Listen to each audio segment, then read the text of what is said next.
Centroid turnkey port and block systems. Everything you need to be successful. CAD CAM software, fixtures, tooling, training, and unmatched customer support. If you can dream it, you can cut it with a Centroid. All right, now we've got just a little bit more done. We're working on rocker arm stand, placement and heights, and then for the extra head, this is going to be, this is going to be head bolt holes for that 1/2-inch head stud, not a little tinky winky head stud. But you can see here we have head stud, head stud, head stud, gonna be head stud, gonna be head stud, gonna be head stud, right there.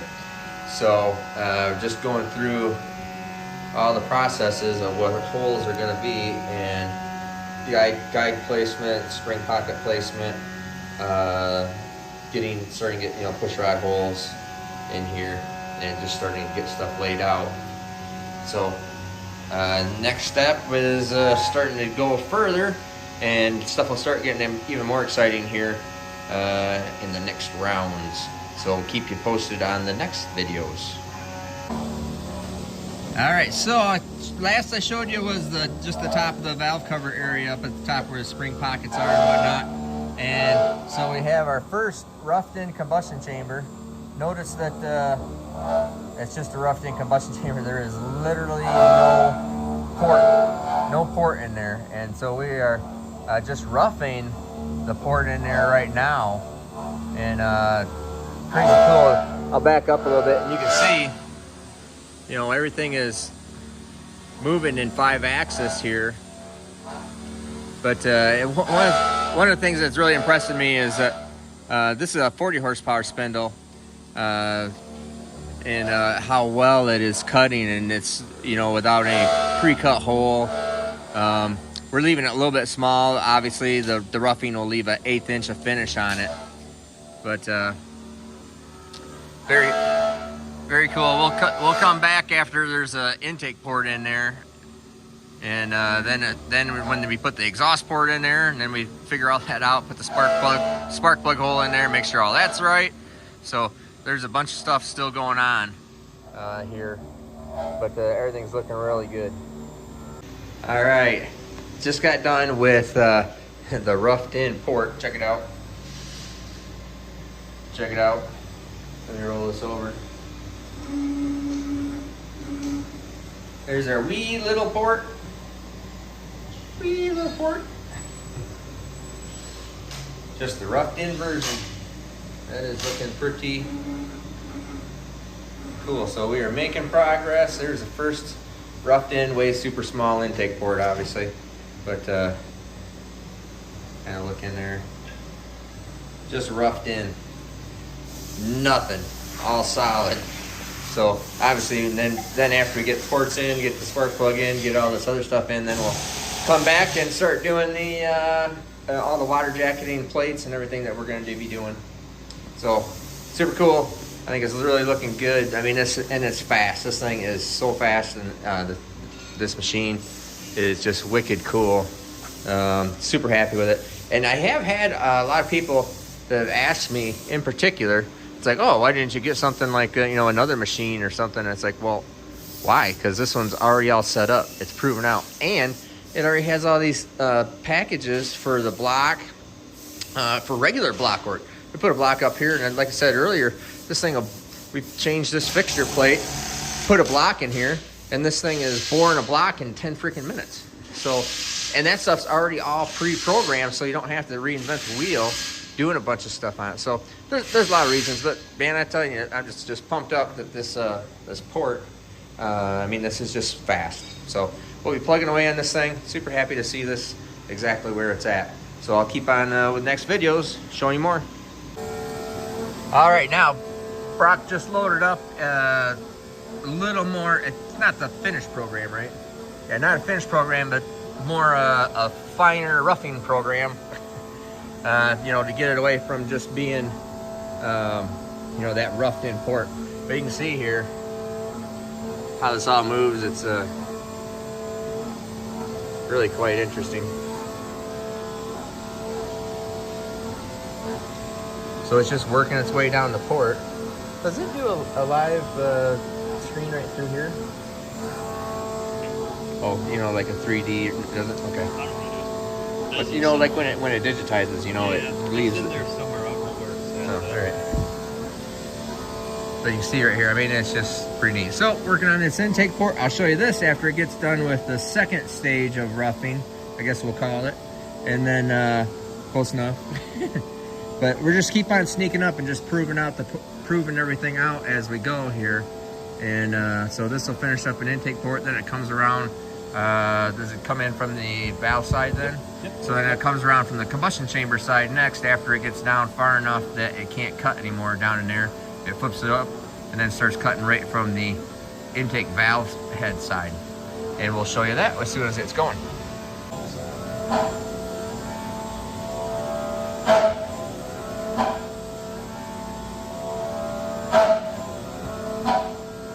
It should be moving, flipping here in shortly. Right there. There you go. Takes tool out.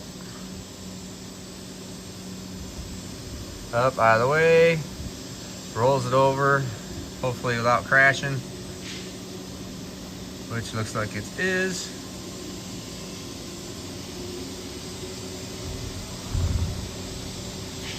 There you go. Now it starts cutting through from the combustion chamber side.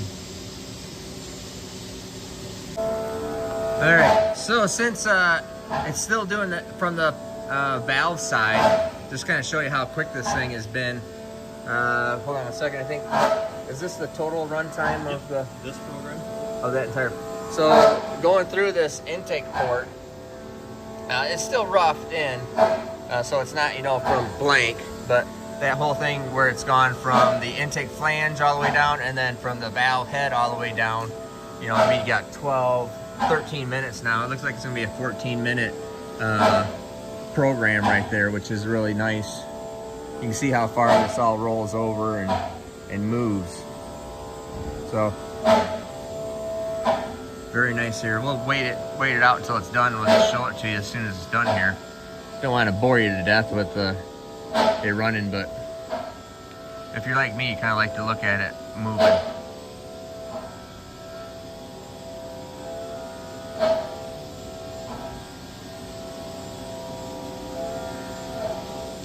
It's kind of mesmerizing the way it fluidly moves. It's all done. There you go. All right. Now you can see a little bit closer of a port. Much more finished. I mean, it's still small, so like I said, we're just proving this out, making sure that everything is right, looking at surface finishes of what things would be like. I'm gonna go ahead and roll it over some more there. You can see it's still small, but at least it's getting bigger. And you can look in there. Surface finishes are looking pretty good through there, except where it comes down and you hear the machine and the tool go whoop. It just is the radius is the same size as the cutter, so it makes the tool chirp. And but the finishing tool is actually smaller than that one. Then it leaves a nice finish because the radius of the tool isn't the same size as the radius you're trying to cut. So it's looking pretty good in there, except where it's chirping. All right, it's looking good. We'll keep you posted on the next ones. Engine Quest, your home for new OE type replacement and performance engine parts and cores. For our full line of products, visit enginequest.com or call 1-800-426-8771. Engine Quest, the name you trust for engine parts, cores, and recycling. Here we have a different cutter in it. We have a finished cutter in it. So we're taking it to within 50.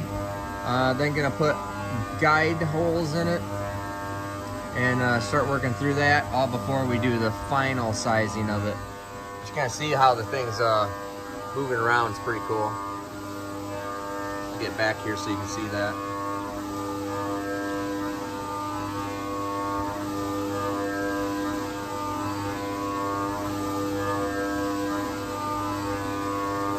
So I'll show you the next step as we get there.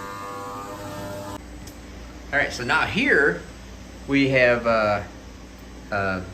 reamed a 5/16 guide hole in the aluminum, and we're going to, and because we have a digitized and a full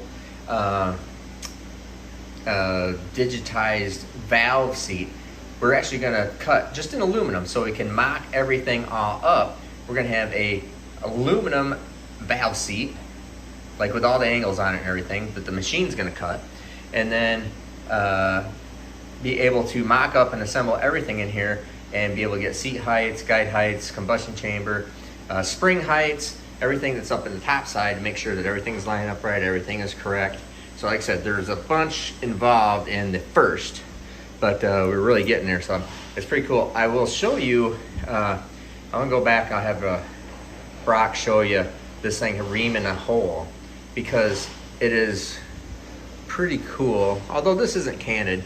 So when it reams hole, if it was a candid hole and it drills sideways like this. And if you understood all the mechanics of everything it took to make this head go down on an angle and follow a hole path, it's fascinating. They can do it. Think about it. I mean, you're drilling, this is going up, down like this, okay? The head only goes up and down straight, all right? It's gonna tilt the head and then come down straight, but at the same time it's coming down straight, it is going like this. It's really cool. I geek out on stupid stuff like that. But anyways, it's a really neat deal. So we're gonna finish this up a little bit. We're gonna put a finished combustion chamber program in it. I'll show you that when it's all done. All right, so we're doing a little bit of mock-up here. You can see we still, it's been a little long, but it is a long process to go through and make this all happen. And I'll show you mocking up for the rocker arm stand, valve train geometry, the valve job. Over here in the one of the other machines, we got it just roughing out the bottom. So you can see here,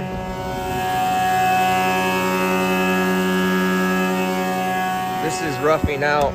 This machine is just sitting here roughing out the bottom side, so we can bolt it onto the fixture plate, because obviously you can't get underneath this fixture plate. So let me roll this over. You can see here, we can't machine all of this stuff, so that machine over there is machining all this underneath and putting in starter bolt holes so we can bolt everything to the fixture plate. So all this stuff gets done on the other machine, and then we're doing the rest of it on this machine, obviously. Now you can see through here, we have the port finished. Oops, sorry. So here's the finished port. There's the bolt hole that's going down through it. That bolt hole right there, a little hard to see, but you can see my finger there. And we have the valve guides in there, and was showing you just the other day, there's the exhaust port. Now it does not have guides in it or seats in it yet, but what we've done is we're just using the cylinder head as the guide, so the actual just aluminum, and then actually put the valve job in on the aluminum also. You see there's no spark plug hole yet, haven't worried about that. But now we have the valve job, the port is final, final machine, all proven out. And now what we're doing is we're going to assemble this in the machine still to check for our rocker arm geometry, make sure the stand height is correct, make sure everything is still correct. So I'll put the camera down here, and we'll roll this over and I'll show you that. All right, so as you can see here, let me zoom in on it a little bit for you, get a little bit closer. So we have the geometry is looking good. We have the exhaust port, the full exhaust port there. Looks excellent. Our geometry is good down on the rocker here. Stand height is looking correct. I didn't get in there and show it to you from the side, but I was looking at it from the side, looking at the motion. If you wanted to see how to set up rocker arm geometry correctly, I have rocker arm video on Steve Tech. If you go to YouTube, in my playlist, there's a whole Steve Tech series of videos there showing you how to do geometry on rocker arms, how to set stuff up. But our stand height is right, the sweep is right, installed heights are right, so everything's looking really good right through there. Now you can see through this intake port. Let me go down just a little bit. So there is, you can see right through the top here, that is underneath the stand. This is that 5th bolt hole, 5th, 6th, whatever bolt hole number we're gonna call it. But this is a 1/2 inch head stud that comes up, and there'll be a nut right through here. And if you're worried about, there's always a boundary layer of air that is right across here. That little, having the air go over the top of something right here, it's nothing. It's minimal at best. Picks up, like I said, that will fill up with a boundary layer of air, and air just goes right over it. So we'll have probably need to, looking at it, I think we're gonna lower that just a little bit more so I can make sure that the nut's not protruding up into it. We just want to have everything below it, so it would just ride right over the top of that. And then obviously it accesses through the top there. You can see the light shining through. So super cool. I think that's all proven out right. That looks good. I think it is now time to, that's done, this is done, that's correct. Their stand location is correct. Guide location looks correct. I think we're gonna put the spark plug hole in it, start figuring that out, and then we'll move on to doing the rest of the head. And I think the whole thing will be getting proofed out here pretty quick. So as soon as we'll show you some more cutting, especially as it goes into the other ports and other arrangements, and then we'll be rocking and rolling. All right, so we're inside here, and Brock is going through the CAD, so you can see the whole model here. So that's the intake port that we're getting lined up with our billet intake manifold. They'll kind of zoom out here. You can see how it's all put together. This is actually the fixture plate of the machine itself, of the Centroid. So that's a Centroid fixture plate. So I modeled this all together. Right there's that's kind of cool. That's the actual intake port. Then you get in yellow right there, what the port looks like with no cylinder head around it. So you see how things are matching up, and keep on developing that whole port and configuration. So pretty neat stuff, at least in my interpretation. I think it's neat. So we're just getting this stuff all fit up. There's a lot of process involved in getting it the first done, but I think we're getting really close, and it's looking really good.